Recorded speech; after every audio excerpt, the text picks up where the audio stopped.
जय हिंद, वंदे मातरम। कहने के लिए भारत में लोकतांत्रिक व्यवस्था है।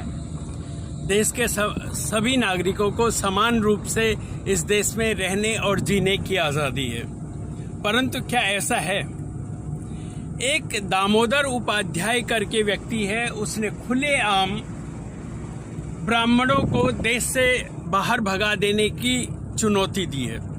रोज ब्राह्मणों के खिलाफ अत्याचार हो रहे हैं। ब्राह्मण और स्वर्ण समाज को बार बार अपमानित किया जा रहा है।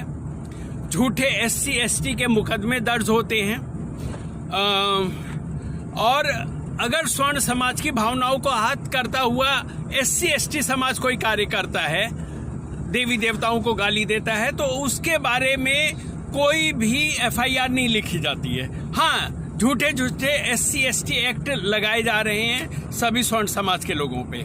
जिस देश में एक सुप्रीम कोर्ट है जिसमें 34 जज बैठते हैं, जिस देश में 25 हाई कोर्ट है जिसमें 1122 हाई कोर्ट के जजों के पद हैं, हालांकि वो पूरे 25% तो खाली पड़े हुए हैं, और जिस देश में 25,439 डिस्ट्रिक्ट कोर्ट हैं, और ऐसे देश में एक भी कोर्ट ने, एक भी जज ने इस बात पे सुमोटो लेकर के उन लोगों के खिलाफ कार्रवाई करने का विचार नहीं किया जो लोग ब्राह्मणों को इस देश से भगा देने की बात कर रहे हैं, जो लोग ब्राह्मणों के सामूहिक नरसंहार की बात कर रहे हैं, और जो लोग मनुस्मृतियां जला रहे हैं, जो लोग देवी देवताओं का अपमान कर रहे हैं, एक समाज को अपमानित कर रहे हैं। उनके विरुद्ध कोई कोर्ट सुमोटो नहीं लेता, कोई जज सुमोटो नहीं लेता, और बोलते हैं हम लोकतांत्रिक देश में रहते हैं। ये कैसी लोकतांत्रिक व्यवस्था है?